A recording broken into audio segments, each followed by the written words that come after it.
by the Bucks, who were down early, fought their way back, changed up their offense a little bit tonight, and showed off some incredible shot making by Holiday and Middleton in particular.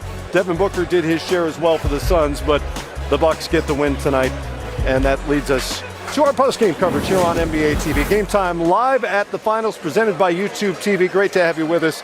That's Isaiah Thomas. That's Steve Smith. I'm Matt Weiner. We got Suns fans. They're not sure what to do with themselves right now, to be honest. Yes. Their team lost. They're on TV. They want to celebrate, but they know they lost, and so how do they handle that?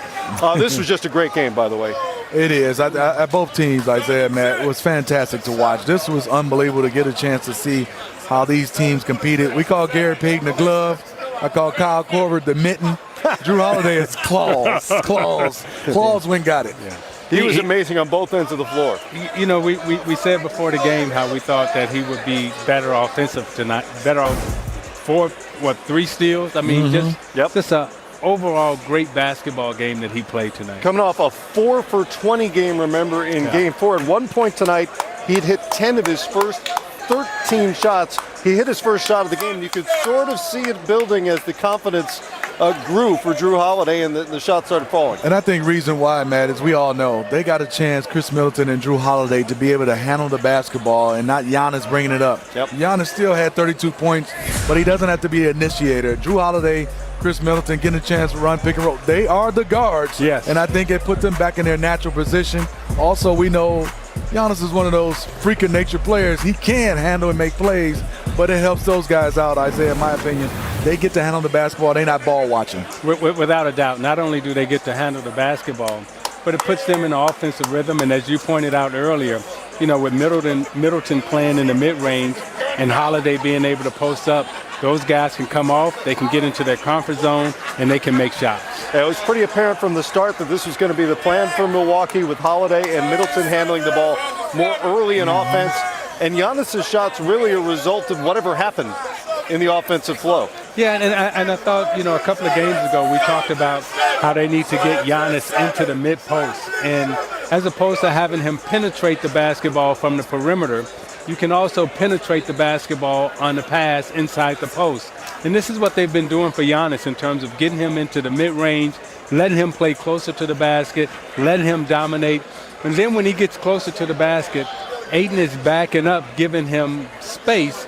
And consequently, you know, with his guard skills and his dribbling skills, he can get downhill and get to the basket. Well, both teams have tightened up their rotations. Both played only 8 tonight for the Bucks, almost 7. And Pat Connaughton was the big one of those 3 off the bench tonight with 14 points on 4 of 6 shooting from three-point range, and he's with us from the floor here in Phoenix. Pat, congrats on the win tonight. You guys are down 16 a couple of different times in the first quarter of this game. What was said amongst you? Just stick with it. You know, we came out, and I don't think any of us thought we were playing the brand of basketball that we had to play. You know, they were motivated. They're great in this building, and we knew we had to be a little bit tougher, a little more attention to detail on the defensive end, and make sure that we're making them take some tougher shots. Pat, Steve Smith, fantastic game for you, but your last 6 games, you're shooting the lights out of it. I followed you and watched you in college. I love the confidence. I also love that you changed your game up, because you can put it on the floor, but right now you are knocking down these shots, and it's been a huge help for the Milwaukee Bucks teams. What's been the difference for you in these last 6 games? You know, I think just making sure that I stay confident. You know, at the end of the day, you know, my teammates do a great job of trusting me, and I trust them. And you got to take what the defense gives you. Like you said, sometimes it requires you to drive a little bit more. But right now, the shots are open, and I got to make sure I just look at the front of the rim, shoot it, and make sure that mental toughness is there, because you're going to have down nights. You're going to have nights where you don't feel like you shot it as well as you could have. But you can't let that affect the next game, one shot at a time. Pat, can you talk about just the confidence that you guys have in Holiday's defensive abilities, and also how Portis has come off the bench and given you guys a big lift?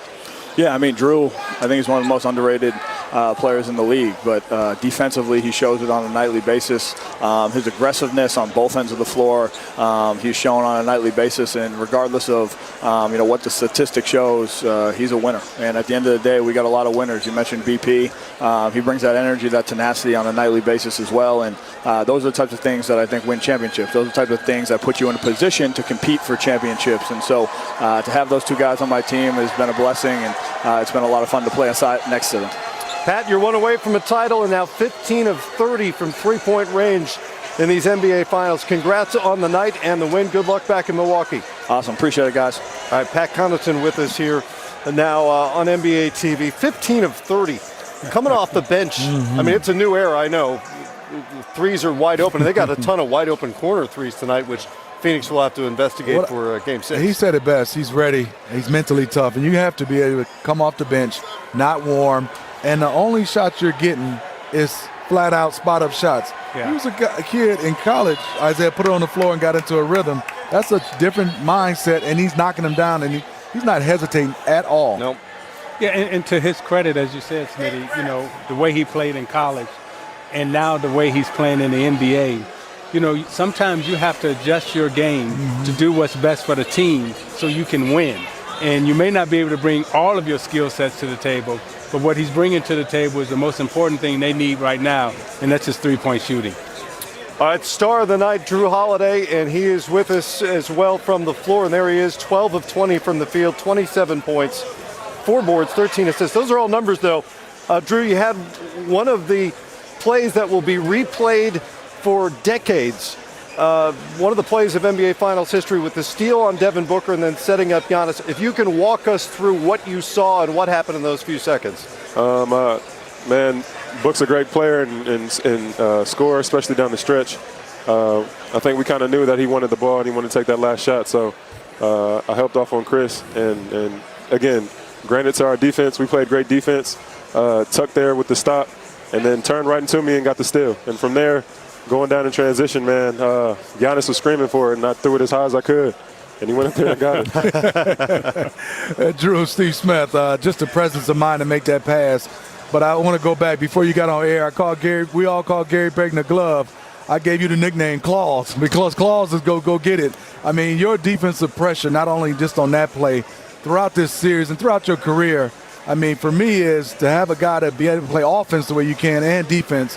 Can you just talk about your defensive presence and your mindset guarding multiple guys? Yeah, man, I take pride in it. 1 through 4, sometimes 5. Try to make it difficult. But in a situation like this where we're in the finals, to me, yes, I do want to score, but that's not the most important thing. We got Giannis, we got Kris, we got guys that can score, but I really want to make it hard for them defensively, keep them hopefully to 100 points, 105, and do the best I can and really just take pride in my defense.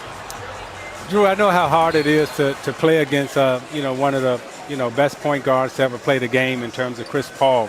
Comes out in game 1, really plays well, has 32 points, and really looks like he's in control of the series from the point guard position. Game 2, he plays well. But 3, 4, and 5 right now, you've kind of put him in a position where he's not dominating the game, even though he's still effective. Talk to us about what you've done and the adjustments that you've made from game 2 to now 3, 4, and 5 on the defensive side of the ball with Paul. Yeah, I think just make it difficult. Just be a pest, always be around, picking up full court. We know that he's the head of the stake, and they go as far as he does, especially with his assists, especially tonight. He probably had 10 assists tonight, but I think the way that those first 3, 4, and 5 this game, the way we kind of controlled him, corralled him, and made him think about what he wanted to do helped us out a lot.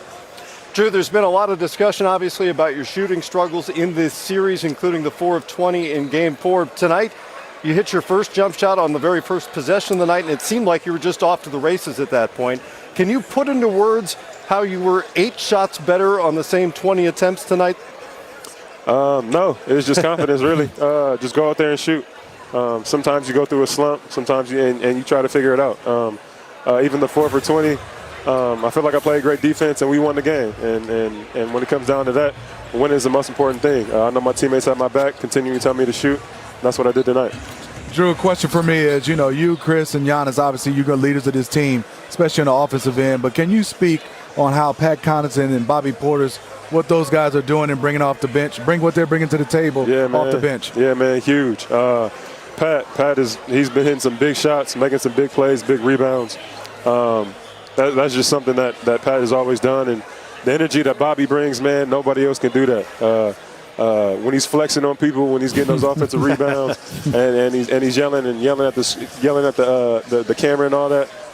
We love it, and the energy definitely picks up. You're one game away from possibly being an NBA champion. Talk to us a little bit about how it feels to just be this close, and how far you've come personally, and how far your team has come. Yeah, one game away. We want to celebrate it tonight, but we can't get too high on the horse. We know the last game is the hardest game to win, game 4. So we really just got to take it this next game. Hopefully we get back home with the energy of our crowd. We know what they're going to do, come out, play desperate, and we got to be able to do the same thing. Another impressive two-way night for Jrue Holiday. We appreciate your time. Enjoy the flight back to Milwaukee, and good luck closing this thing out. I will. Applause. That's applause right there, Zeke. Jrue Holiday. Yeah, Kawhi Leonard is calling. Yeah, he just got one claw. This is just one claw. claws. Okay. All right. Well, hooks. We're going to like hooks. Hey, Jrue got some Jimmy Goldstein time there. I'm going to call him. I don't want to see you. I was joking during the game that Devin Booker is going to wake up somewhere over the Pacific on his way to Tokyo and realize that Jrue Holiday's still guarding him on the plane. Hooks. Rest in peace, Debo. Let's get to Mike Budenholzer. The Arizona native gets a win on the road here in Phoenix, and his Bucks are. That steal by Jrue late. Obviously, he's making such an impact defensively the entire night. But just can you take us through that sequence? Obviously, he gets the steal, but then also the alley-oop with the shot clock off. Yeah, no, I mean, I thought, the steal earlier in the game was a big play. And then the steal late, just, I think it's just an instinctive play. He's incredible defender and strong hands, and got in there and took it. And, I think, probably most, but Jrue and Giannis in a 2-on-1, and just to put 2 points on the board, I think just, trusting their instincts, trusting them, Giannis getting a bucket and putting us up, I think that made it 4 or, 5. But they're playing, they're competing, and that's what we need. Obviously, when you guys got Jrue, you knew what kind of defender he was. But, I mean, this is 40 minutes a night, Paul and Booker. Just what have you seen from this series? Especially, it didn't start out well, but now he's kind of found a groove.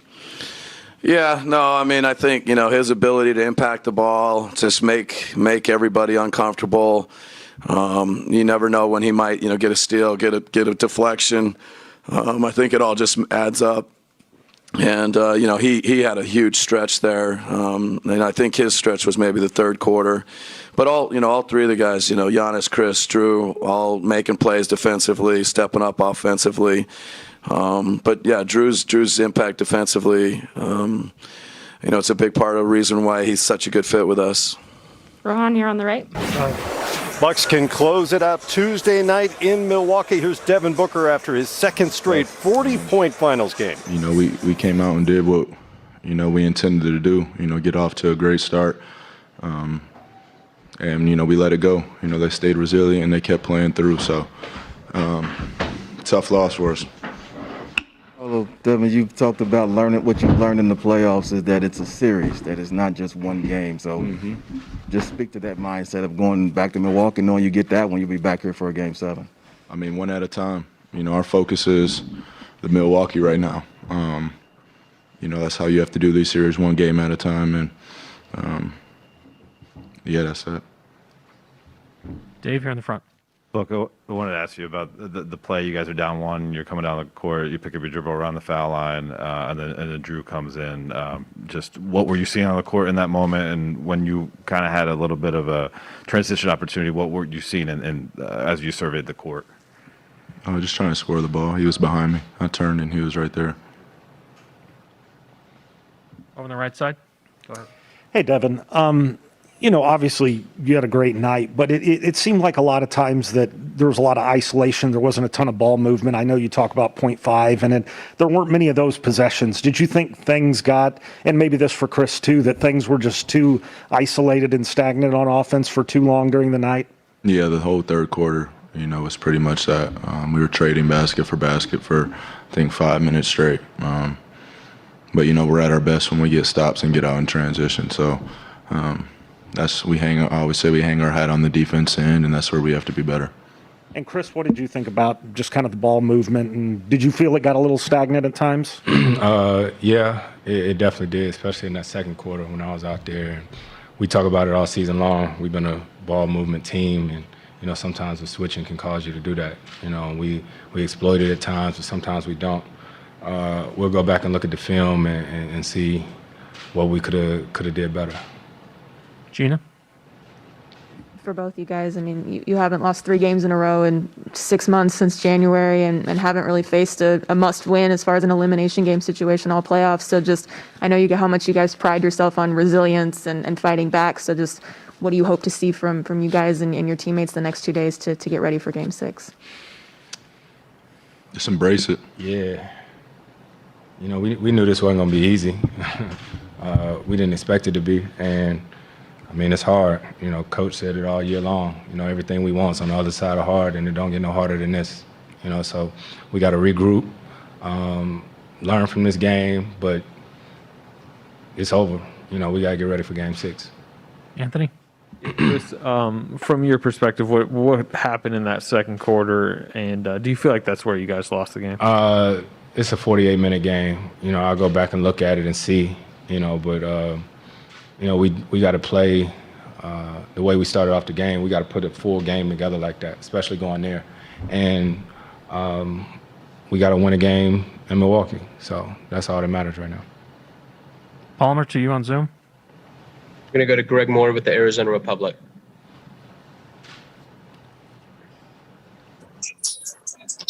Thanks, fellas.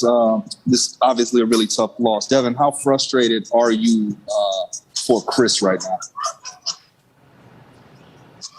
now? Next question, please. Dwayne, over on the right side. They obviously shot the ball from 3 well. Was that just a matter of them making shots, or would you feel like the defense, was it more of them, or was it more of how you guys were defending the 3 tonight? I think we got to, impose our will. I think in that third quarter, I remember it was a timeout, and the guys said they had missed a shot that whole quarter, and like I said, we come straight here from the game. We ain't looked at nothing yet, you know what I mean? So I think we'll go home, look at it, watch it tomorrow, and we'll see what we need to do better for Game 6. Kris in the back. Guys, there were a couple miscues on when Giannis is at the free throw line. They got the offensive rebound a couple times. Is that a matter of just the ball bouncing a certain way, or you think you guys could do something differently on those situations? I'd have to go relook at it, but he is he's a freak of nature. He's a different size dude. So even if he's boxing out, getting a hand on it, it's tough. So, you just have to put a body on him. Everybody's out there anticipating a miss. Hell, even he is. You know what I mean? So, we got to keep trying to box out. And then if his length, he tipped the ball up in the air, ain't too much you can do. All right, thanks, guys. Sure. Well, it's true. Giannis Antetokounmpo's free throw shooting is a wild card in this postseason. He was 4 of 11 tonight and turned out to have the biggest miss of the night because the Bucks got the ball back. Yeah, and during those situations when you're the opposing team and you know that the shot is, potentially going to be missed, and in all probability is going to be missed. At that point in time in the game, you have to come up with the rebound. I mean, there's even though it's a wild miss and it's, you at that point in time again, that you have to get that rebound. Yeah. Somehow you got to fight and claw and get that rebound. That was a tough one, though. I mean, it wasn't close. Yeah, but still, you got to get that one. I would say, Matt, I'm with Isaiah. The reason why is Giannis is the biggest guy on the floor. They had inside, I think it was P.J. Tucker and Pat Connaughton.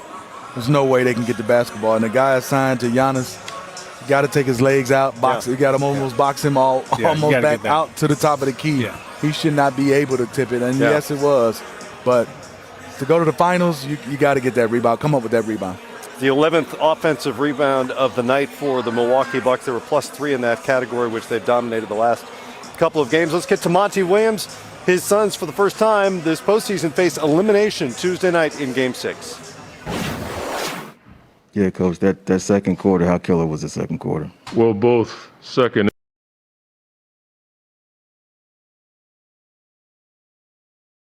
understand the third. You give up 79 points.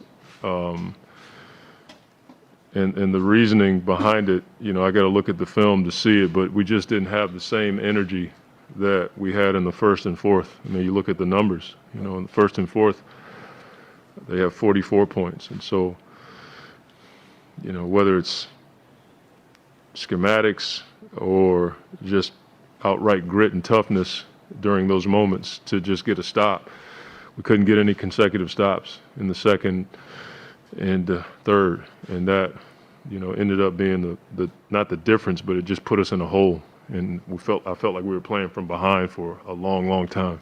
Just a quick follow. You guys pride yourself on imposing your will and making teams uncomfortable. Yeah. I just thought there was a stretch like you're talking about where they were just going through the motions and getting any shot they wanted. It looked like it. And I don't think it's for lack of effort. I just think in those moments, understanding what kind of effort we need right now, especially after the start. We expended a lot of energy in the first. We scored 37 points. We're probably going to need more in the second. And defensively, it just wasn't there in the second quarter. Dave in the center. Monty, after game 4, you spoke about turnovers and offensive rebounds, and for 3 quarters, you largely corrected that. I think you had less turnovers than they did, and same offensive rebounds. They get 5 offensive rebounds in the fourth, and then the 3 turnovers no bigger than the Drew steal. Just to see that pop up, what do you think? Well, I just think the turnovers, we corrected that, but they shot 50% from 3. That was something that kind of gave them the edge. So they didn't get those points off of turnovers and offensive rebounding, but they got it from the 3-point line. We shot 61. We just didn't generate enough. The ball, when it moved tonight, it looked like Suns basketball. But we just didn't generate enough threes. So to your point, like we did what we were supposed to as far as the offensive rebounding and turnovers, but we gave up too many threes tonight. And just a quick follow on the steal by Drew on Booker. Just a strong defensive play, or It's a great play by Drew. I don't have any other words for that one. I just watched it, and he just makes a great play. Hey, Monty, you kind of were talking about when the ball moved and stuff like that. I know Devin had a great game, obviously, but it seemed like there was a lot of possessions where it was just like, give the ball to him and he does something. Yeah, we gotta move it around. We know what Book can do with the ball, but the one thing we talked about was getting to the paint, finding guys on the backside, and we feel like that's a formula. There were some times tonight where it just stuck a little bit, and against their defense, they don't have to work against that. So we can score an ISO ball, but to make that defense work, we got to move it around. And in order to beat this team, that's what you got to do. Gina? Monty, we've talked all playoffs just about the new experiences, the guys going through stuff for the first time. This is now going to be another one with you guys haven't faced elimination at all.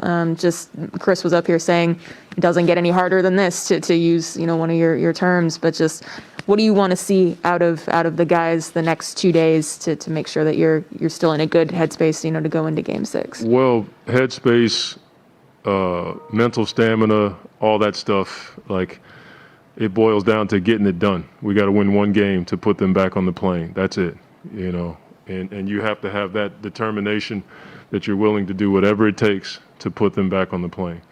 And so we can call it what we want to, mental toughness, all of that stuff, but it's going to be needed, and our guys are capable of doing it. This is our first time in this position, and we can do it. Anything on this side? Drew's defensive imprints have obviously been all over the series, but he'd been kind of quiet offensively until tonight, and he got going really in that second quarter.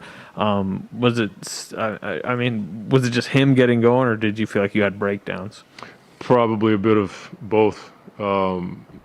Getting over the screens or being up on the screens, whatever the case may be. He was knocking down shots, so we have to make those adjustments, and that's on me. We have to understand who the hot guy is and then make the adjustment in game. And I just didn't do a good enough job helping our guys tonight. Kellen, over here in the corner. Hey, Monty. With Kris, it felt like he was able to do paint to grade a lot more tonight. How did you like his bounce off the dribble and just the ability to get that offense churning a bit? He was getting to the paint, and DA early was going with him, and so that put a lot of pressure on their rim protection. The pressure against Kris, it slowed us up a little bit. In the first quarter, it didn't, and we scored 37 points. And so that's a formula for us. Just get to the paint, shoot it, or find guys. Is that a formula you can go over in the film? We have to. Game 6? Yeah, for sure. Our guys know. Everybody in our locker room talked about it. We got to get the ball moving and make their defense work. Chris Haynes? Coach, you talk about the ball moving. Is that the common theme that you seen over these last 3 losses, or is there something else beyond that? We've had ball movement in games. There have been games where we haven't made shots. Tonight we were making shots whenever we 1 or 2 passes from side to side where the ball moved. There just wasn't enough of that tonight. And so that's something that we can correct. Palmer, to you on Zoom. Go to Kent Somers with the Arizona Republic. Yeah, Monty, obviously you've got to give Devin a rest at some point, but looking at it, do you regret keeping him out for 6 minutes in that second quarter when they really made the run?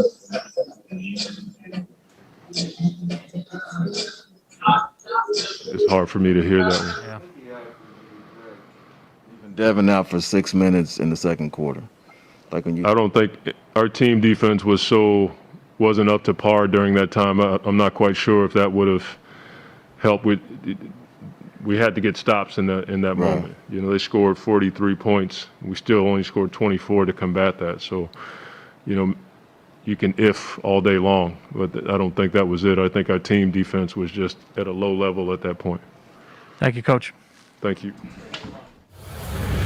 The Suns now face elimination for the first time this postseason after their 3rd home loss of the season. Milwaukee now 6-6 on the road, had their best 3-point shooting of the postseason as well. It's a very Jimmy Smith late 1960s vibe we got going here with the highlight. I'm feeling it. I'm liking it. I'm liking it as well. We're going to continue listening while you listen to the Milwaukee Bridges. Blues. fellas over here, just wanted to know what you feel like was the difference tonight. Why did the game turn out the way it did, you feel? It felt a little on and off.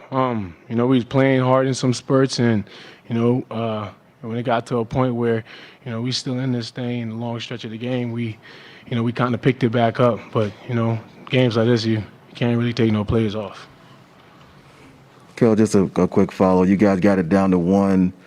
What do you feel like was the key in getting that? Because they were up 14 in the fourth and got it down to 1. What was the key or keys to getting it down to that close?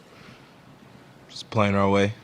We were just defending, finding each other. We were just playing Suns basketball. Gina? For both you guys, just after the really hot start in the first quarter, just what do you feel like shifted maybe in the second to let them kind of get back in the game and take the lead? We just made it easy for them. We left, took our foot off the gas, and credit to them. They stayed poised. We made that run. They didn't react. They just stayed with it and took the lead. But we relaxed, and that's what hurt us. Over the right side. Hey, for either of you, it wasn't the entire game, obviously, but it seemed like there was a lot of possessions, especially when things were going bad, where everyone was just kind of waiting for Devin to do something, that the offense kind of got stagnant. What did you see out there? How tough has it been to get into the 0.5 kind of offense, and have the Bucks done something to kind of disrupt that, I guess? They're doing a great job just guarding. They got guys out there that can guard and just making it tough. Speed us up sometimes, and they just credit to them. They're doing a great job. Anthony, here. Yeah, the game kind of ended on that offensive rebound on the Giannis free throw late. Just from your perspective, how did that ball kind of bounce to them? It was a horrible miss. It's just a athletic play. He tipped it behind him, knowing that his teammates are there. Just a bad miss. Dave up front.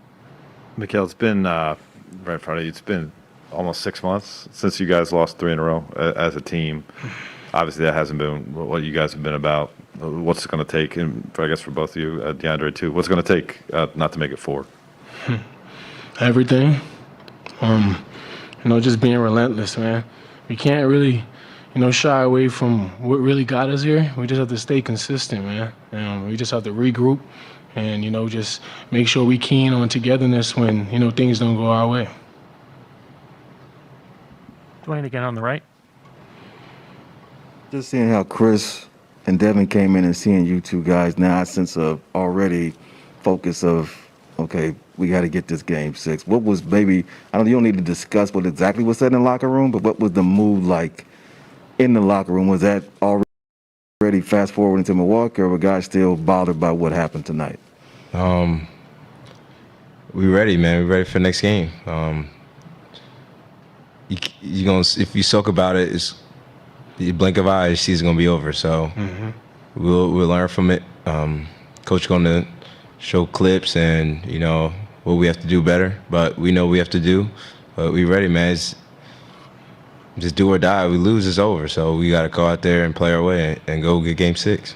Yeah, I like it. Tables are turned now. Now we're the desperate team. We had our chances of being up and, trying to finish the job. Now we're in the same position that they were in. They were up, and now we got to go get it. That's why it's a little bit more fun. Thank you, guys. Thank you. Thank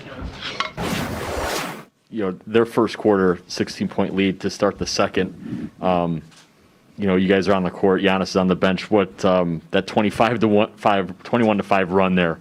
What was happening? What turn? What kind of? I know Drew was really involved. But what did you both kind of see in that early part of the second quarter there? Just playing a little bit faster. Definitely helped with a couple more stops. Limit some of their threes. But yeah, I think definitely playing faster, moving it side to side a little bit more helped us out. Pat, can you guys speak to Monty called timeout there when you guys went on 11-3 run? That's not usual, I would have guessed, for Bud to not put Giannis back in the game for 6 minutes, so to speak. So what was that kind of like, I guess, that feel, that vibe, where Bud's just kind of like, this group is rolling, so let's just kind of go with it? Yeah, I think Coach has a feel for it every game. We have lineups that are in rhythm and making runs, and he kind of lets us ride. Oftentimes, Giannis is in the game for those runs, but it just shows that we got a true team, and we have Giannis's back just like he has our back. And we were moving the ball, we were playing defense, we were doing things that Bucks basketball does, so it doesn't really matter who's on the floor for it. Question from Eric up front. I know maybe it doesn't look as spectacular as Giannis' block, but that steal by Drew is something where I just want to ask you, what did you see, and kind of what are you thinking as he's dribbling down the other way? I kind of saw the tail end of it. I just seen him I just saw the last play of the rip it out of his hands, and once it's a loose ball, most time Drew's going to get it. He's got great instincts, great hands, and then once he's on the fast break with Giannis, I feel like we got good chances with either one finishing. Pat, I think that was the third time he had just ripped somebody clean in that game. Just what have you gotten to know about Drew? I know you guys knew going in he's a great defender, and that's what you're adding to this team. But just what did you see this year, and kind of get to a better feel for what Drew can really bring? Yeah, I saw it in Portland when he was in New Orleans and we got swept in the first round. Just the way that he defends on a nightly basis, the way that he's able to do it in different ways. He's physical, he's quick, he's strong, he's got a lot of things to him, he's got quick hands. So, it was first team all defensive play. It was a defensive play of the year. It was, it just kind of shows we're built on defense. The last 2 games, we've had a big defensive stop to kind of push us over the hump, and they've been made by the 2 guys who are first team all defense. Ben up front. How much are you guys aware of the Bucks in 6 mantra that Bucks fans have kind of adopted this year, and what's it mean that you guys are going home for the chance to win in 6 games? Yeah, we don't really care if it's Bucks in whatever. We just want it to be Bucks, right? So, I think it's been great to rally the fan base. I think they've actually had it for a few years. So it's been a cool thing to hear and see. But at the end of the day, we go out there every single night trying to win, try to represent the city of Milwaukee to the best of our ability. And we got to do it again. The job's not done. It was a great win tonight, and we had each other's backs, and there was ebbs and flows to the game that I think really brought us together and shows that we can fight through adversity. But we still got one more. Malika? Nice shirt, Pat. Kris, I have two for you, even though you, again, came up with a partner. First, you've had big individual nights in this series. Giannis has had big individual nights. Pat's come up with clutch shots. But to have you, Drew, Giannis, Pat, all kind of get going at the same time, what does that do, and what helped you find that extra gear? Just makes everything more balanced. For sure, it makes life easier on everybody, knowing that we play together. We have everybody clicking on all cylinders. We're tough to guard, and then on defensive side, we can click, we can switch. We know how to have each other's back. But when we're all playing well, we're one of the best teams for sure. And you've so clearly left it out there these last two games especially. There was a moment in the fourth that kind of reminded me of that image of Jimmy Butler where you were just draped over the side. I mean, what for you this next day before getting ready for the biggest game of your career, what does that look like in terms of recovery and how you're currently feeling? Just a lot of fluids. I was just cramping a little bit, something that I've been going through a lot.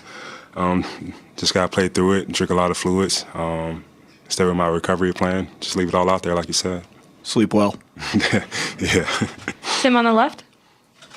For both of you guys, obviously that play at the end was a pretty spectacular play from Drew, but he hit shots, in that second quarter really throughout the game. You guys have been talking all series about you were waiting for him to kind of have a breakout game. How good did it feel to kind of see him get going early and kind of spark that comeback in the second quarter? It was great. One of the things we talk about all the time in our locker room is aggressive Drew. When he's aggressive, he's one of the tougher point guards to handle. His size, athleticism, his skill set. He could do so many things on the court when he's aggressive as far as, getting to the paint, hitting shots like we saw tonight, and then finding guys. He's a balanced player and a really skilled player that, we're lucky to have. Over to Peter on Zoom. Next question will be from Mark Schwarz. Aaron Rodgers summing it up one more. Again, that's math. It's good. Yeah, that's pretty good, huh? There's no one more. hashtag what? To stop Giannis. When all that Giannis and all that offense works a whole lot better when guys around him are making shots, which was the case tonight, including a bunch of corner threes that the Suns gave up. Milwaukee was 6 of 9 on below the break, basically corner threes tonight. Yeah, Matt, he's a willing passer, as we see. So he penetrates and then he kicks. And not only does he penetrate and kick, Smitty, but the thing that I think that all of us are really impressed with is not only his perseverance, but his determination. I mean, his will to win is really showing up throughout these playoffs. I mean, you can even go back to the Brooklyn series.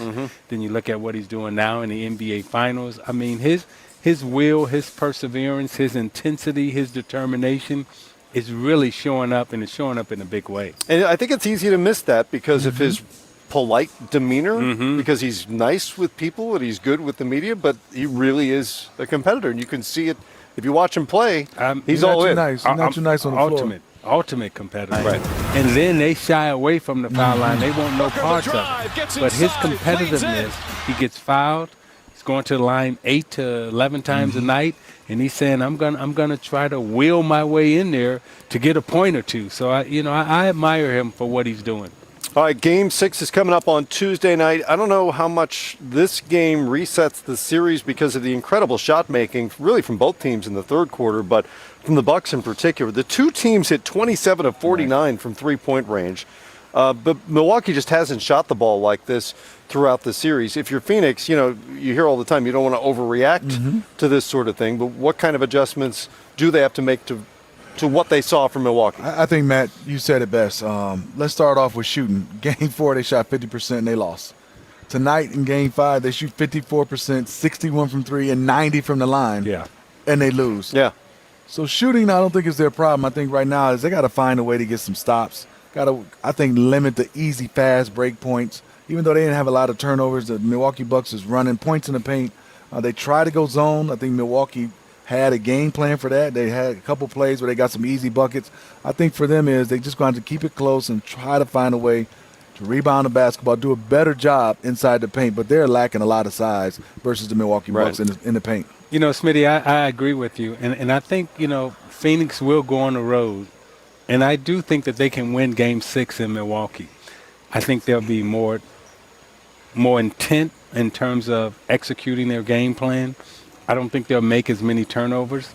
And I do think they'll shoot the ball well in Milwaukee. So I wouldn't be surprised if Phoenix goes to Milwaukee and win a game.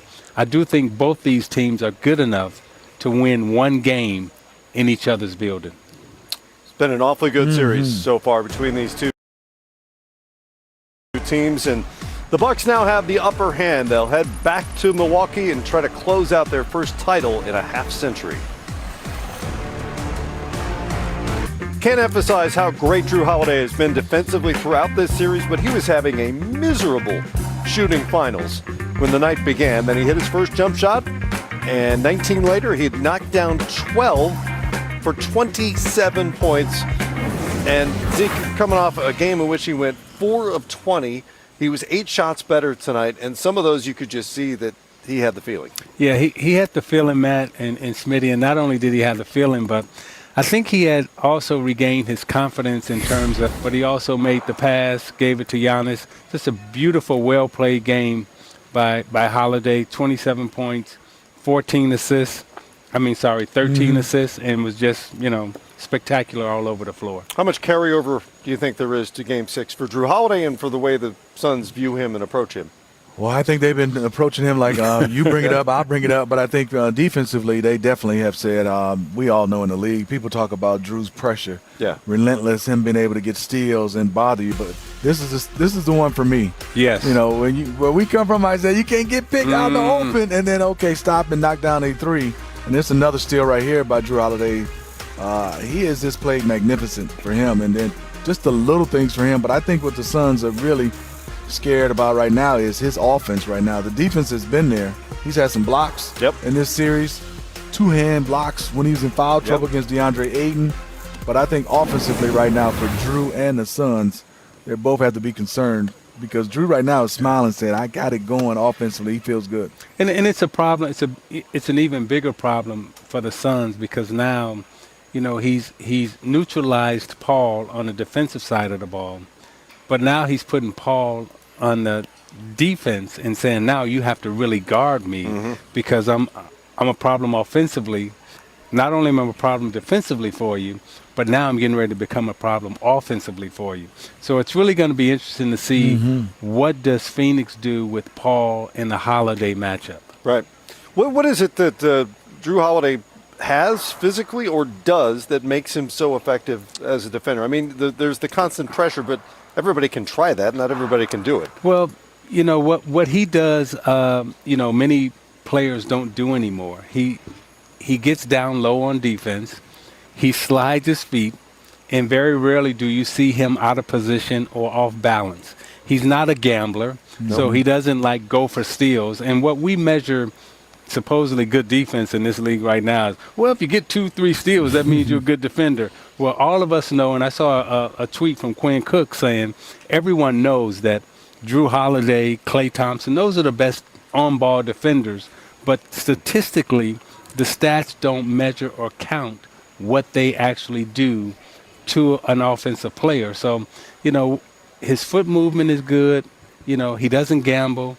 He makes you miss. And that's what we, in basketball terminology, that's what we call good defense. If I make you miss a shot and we get the rebound, then that means I play good defense. If I steal the ball from you, all right, I may get that 1 or 2 times. Sure. But I want to make you miss 10 times as opposed to stealing it from you 2 times. And there have been plenty of not great defenders who've had lots of steals because they were gamblers in NBA history. Yeah. He made a play, and I wish I could remember which Phoenix guard was driving in.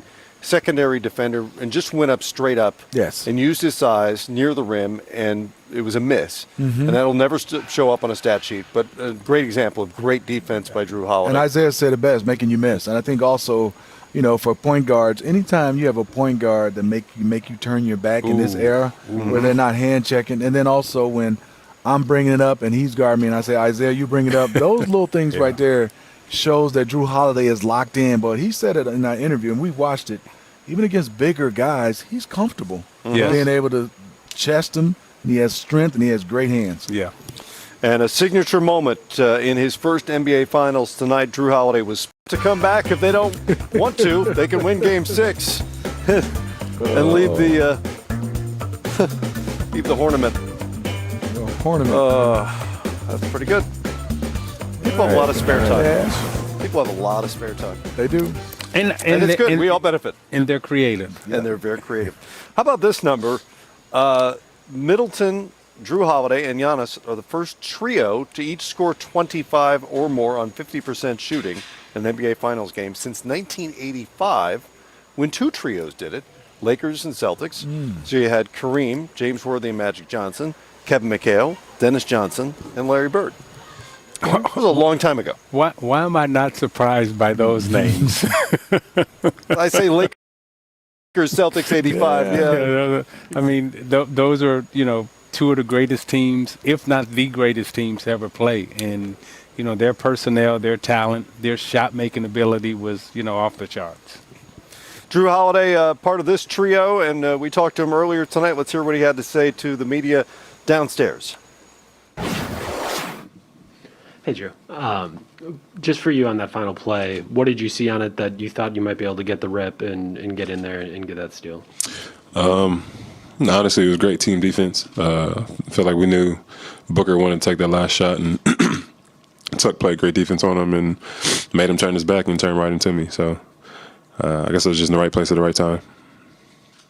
Is there anything in this series that you've seen like that spin from him that you knew like, hey, this might be like if Tuck can turn him, he's going to come back this way? Like, was there anything like that? Because everyone's talked about how it's just like an instinctual play that like only Drew could make. So I'm curious for you, like what led your instincts to that? Nah, at first I thought he was going to shoot it, and I was going to be behind him to try to contest and maybe try to bother him. But once he pump faked, I just felt like I should stay down, and literally turned into me. So, again, right place at the right time.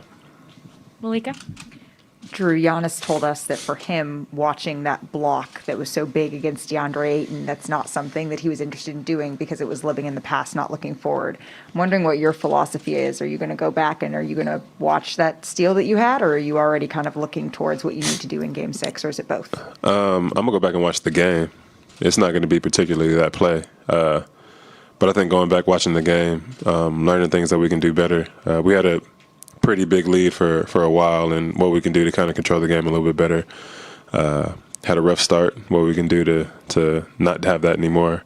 So, not particularly that play, but whatever we can do to get better for this next game. And then for getting better for this next game, I mean, it's a lot of folks say that closeout games, whether it's in a series or the title, are the toughest to win. What do you do to prepare for that? How do you process that? Just continually lock in. We felt like from after that second game, we knew that we'd get better and gradually get better, and we feel like we have every single game. We came into Phoenix and got a win, which is really hard. This is a tough place to play. The crowd is insane. So we really just got to lock in, not get too high, not get too low. Over to Zoom for 2 questions. Next question will be from Ramona Shelburne, followed by David Aldridge. Hey, Drew, how's it going?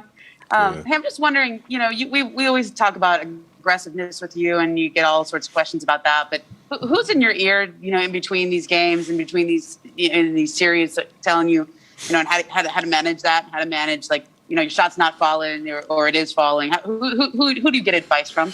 Everybody, my brothers, my wife, my parents. I think during the game, though, most of the time it's probably Vin Baker. Vin Baker's always in my ear, continuing to tell me to be aggressive, continuing to tell me to pick up full court and make it hard on Kris and Book, continuing to tell me that I'm the greatest. So, I give a lot of credit to him. What's your dad say?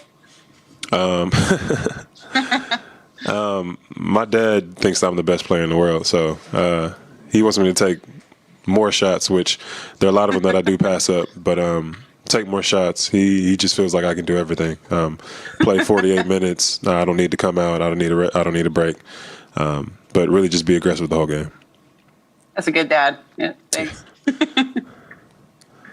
Hey, Drew, after you rip Booker, I mean, you bring the ball up past midcourt, most guys would have pulled it out, waited to get fouled in that situation. What got you to, I'm going to throw this oop to Giannis?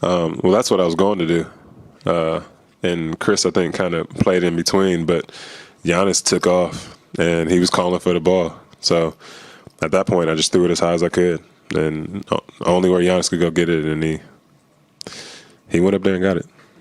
Was there any part of you that thought, oh, I might have thrown it a little too high on that one? Nah. He's I mean, they don't call him the freak for nothing. So I threw it as high as I could. Brian to the left. You guys are rolling so much offensively for the second and third quarter. Does your mind ever wonder, okay, we might not have to really lock in today. We might actually win this game offensively. And then all of a sudden, when it does get close, is it hard to all of a sudden, make that kind of play when you haven't had to rely on it for the last, 15, 20 minutes? No, I think we always have a hand, or our mind is always on defense. I feel like that's why we've got to this point now. We know that they have great scorers over there, and man, Book he's hitting some tough shots, and a lot of times there's nothing you could do about it. So I do think that we always have our mindset on defense, but when we get rolling on both ends, I feel like that's kind of where we kind of get into our groove. You see Pat making big plays, Giannis in transition, Kris knocking down threes, Bobby flexing on people. So it's I feel like when we're in a groove like that, we kind of keep our heads on. Yes, offensively we're going, but defensively we still need to lock in. Tim on the left. Drew, you've been consistent all the way through the playoffs that whenever you have an off shooting night, you're going to come back and do the same thing again.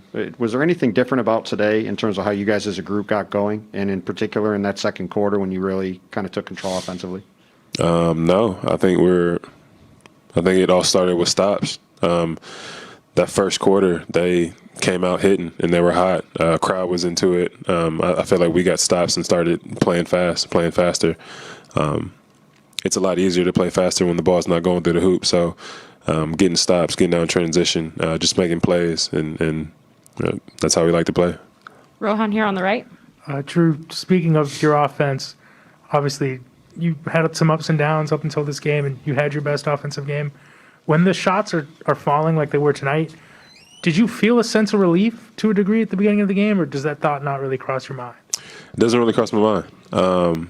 I feel like at the end of the day, whatever I can do to help my team is most important. I went 4 for 20 the game before, and we still won. I know that I can do other things to affect the game. So, but when my shot is going and I'm trying to make plays for others, it is definitely an added bonus. Sam in the middle.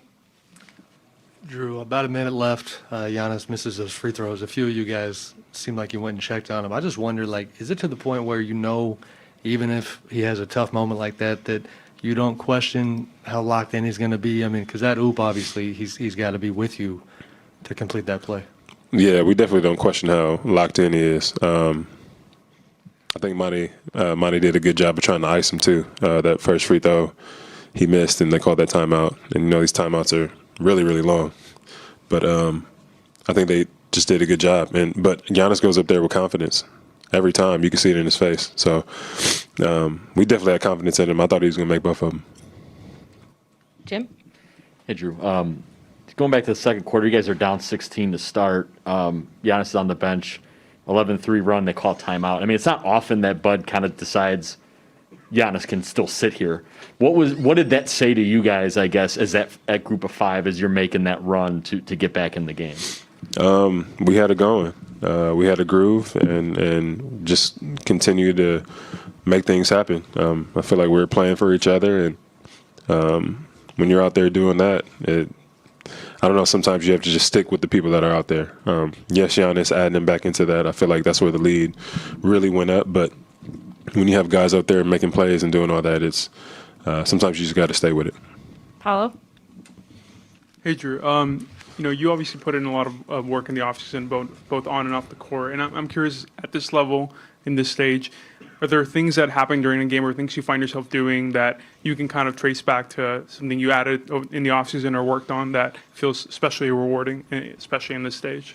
Honestly, I think it's everything. I think off-season is one of the hardest times. It's where you push yourself. It's honestly, where you push yourself to the limit to know how far you can go. And then getting to this point, I feel like it's kind of the reward. Being able to be on the stage at this time in front of these crowds and playing against this team. Yeah, man, it's definitely a blessing to be able to just be healthy and be out there and playing. Ben to the left. You mentioned Pat. He's been big the last couple games. Just how does his skill set kind of blend around you, Giannis, and Kris? Yeah, he doesn't need much. He doesn't need the ball all the time. He knocks down open shots. He's gritty. He gets there into the paint and offensive rebounds, big defensive rebounds, and he's one of those role players that honestly is reliable, one of the most reliable that we have on our team. So Pat's been huge for us this whole year, and he'll continue to do that. Final question from Eric. You missed a chunk of time this year with COVID, right? And I'm curious for you. You mentioned like just the idea of being healthy and being able to do this right now. Like, does this feel like now you're playing 40+ minutes? Paul, Booker, when you first came back, you were talking about, hey, my stamina ain't right. Like, I'm not exactly where I need to be. Like, what does this kind of journey just feel like to be like, yeah, I can go 40 minutes and both those dudes, like, I got them?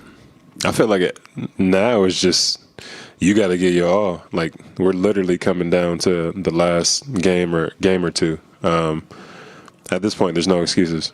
As long as I don't foul out, I feel like I'm going to be out there on the court, and I'm going to give my all on both ends of the floor. For you,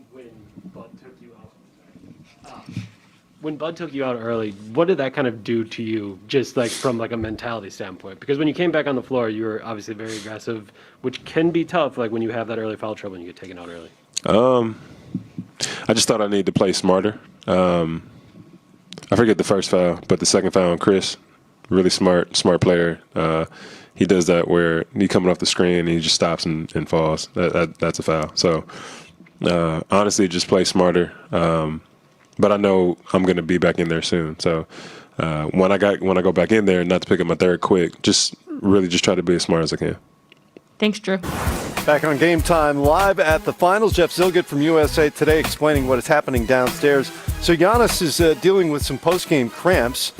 He actually came out to the microphone and then apparently felt uncomfortable, walked away, and he has said he would like to speak directly to the media, but it hasn't happened yet. This was a little while ago. Came to sit down at the microphone, and you can see pretty immediately decides that he's just not feeling well. And so he gets right back up and walks back out of the room and hasn't emerged since. And that's what's happening downstairs. The media are still waiting for Giannis' return. He's been great with the media. Zeke, as you pointed out a little while ago, that was about 40 minutes ago. You pointed out a little while ago how much of a stand-up guy he has been. When things don't go well, he's willing to answer questions. He's polite, and he tries to answer them as best as he can. Anyway, you can see his press conference if it happens on NBA.com. In the meantime, Game 6. Tuesday night. What do you think happens? I think Phoenix comes out and I expect them to win the game out on the road. I know Milwaukee's a very difficult place to win and play in, but I just think both these teams are, again, I think they're good enough to win one game on each other's floor, and I think Phoenix is good enough to go to Milwaukee and win a basketball game. I think they come out in that first quarter and they play extremely hard. I think depending on how well they do in that first quarter will decide that game. Because if they're still down as hard as they're going to come out and play, it's going to be a struggle. And I think right now the Milwaukee Bucks have found a rhythm defensively, but I think also offensively. And I think more guys will make more shots. They still didn't make a lot of shots at the beginning of the game. Right. Milwaukee, they got going earlier. But I think Drew Holiday is a problem right now for the Phoenix Suns because he's in rhythm offensively. Felt like the floodgates opened a little bit tonight for the Milwaukee Bucks offensively in a game that saw the two teams combine for 27 of 49 three-point shooting. That is a new NBA record for a single finals game, better than 57% for these two. They shot it well. Boy, they shot it well. Unbelievable. I mean, Phoenix Suns, 2 games back-to-back, they shoot over 50% and they still lose this ball game. Yeah, and Middleton and Holiday and Giannis. And again, what Giannis is doing, is on a historical pace. in terms of, his shooting performances in the NBA Finals. And, Middleton tonight, I mean, Smitty, he was just hitting nothing but the bottom of the net. What's interesting for Milwaukee is as the series shrinks down to now potentially 2 games left, so does the rotation for the Bucks because Mike Budenholzer went to Jeff Teague for a little while. He was minus 11 in about 7.5 minutes. So the question is, how many players are going to play in Game 6? Where else is he going to turn? Because it seems pretty clear he wasn't comfortable with Bryn Forbes being in the game. He hasn't really gone much deeper than 9 in this series anyway. The thing that's impressive to me about the Bucks is that when Bud does push a button or he asks one of these guys to come in, they normally come in and they play well or they give him their all. I mean, we saw Portis, not play at all, and then he kept himself ready. So I look at the Bucks and I say these guys keep themselves ready to play. And I think if he called Forbes' number, I think he'll come in and he'll be ready to play. We know he can shoot the ball extremely well. Would not surprise me if he came in and had a big night. Yeah, and I think for the Phoenix Suns, it might have to be a guy like Langston Galloway or Frank Kaminsky might have to get a chance to play. I mean, they play a lot of guys, a lot of minutes, but I'm Matt, I'm with you. I think both coaches are just shrinking the guys they're playing. They're going with the best 5 that they feel can win the ball game. By the time we get to Game 7, it could be a 6-on-6 situation. We're just going to only bring one guy in, or we're going to limit it to our 4 best players on each side. PJ Tucker had foul trouble tonight. Didn't maybe have the impact he might normally have on this game. Giannis, interestingly, was at -7, which has not been the trend at all for Milwaukee in this game either. But somebody was counting wrong. I'm not sure who was keeping that stat, but they got it wrong. They got that wrong. He could not have been a -7. Impossible. Bucks overcame the second largest deficit to start the second quarter in a finals win. Celtics overcame the largest back on June 12th against the Lakers. That was 21. Remember, the Bucks were down 16 twice in that first quarter, and that to me was as impressive as anything. As loud as this place was, and remember, Drew Holiday picked up 2 fouls midway through the first quarter. He had to leave the game for a little while. They're down 16. They're down 16 again. And then they finally got the offense a little bit flowing. And from that point on, Phoenix really couldn't stop them. And I think Monty said it was the second and third quarter, but for me, it was the second quarter, man, because they stretched their lead. They cut the lead from the Phoenix Suns, but then they also extended the lead for the Milwaukee Bucks, but without Giannis. And that was impressive to me. They came out in that second quarter, both defensively and offensively, and took control of this basketball game. That was pretty much Drew Holiday, Chris Middleton, Pat Connaughton, and Bobby Portis. Those guys played extremely well in that second quarter. And for as well as Phoenix has played, the thing that's shocking to me is that I haven't seen that killer instinct in terms of that, okay, I got you down, I'm at home, Game 5, I'm up by 16, it's like, game's over, right? But they continue to let you back in the game, and they've done that to Milwaukee throughout this whole series. And I think that's given Milwaukee some confidence on the offensive side because Phoenix hasn't been able to really, kill the opponent, so to speak. I also feel like over time, a 16-point lead is not what it used to be because of the 3-point. 16-point lead used to feel pretty formidable, and now a 16-point lead in the first quarter? Matt, give me 16 in the first. I don't care if it's a 4-point shot. I'm winning the game. That's fair enough, but you're not out there. You're not out there now. Right there with us. You're up here with us. Yeah, give me a 16-point head start on winning the game, okay? Let me write this down. I hear what you're saying. All right, we'll take a break. More coming up here live.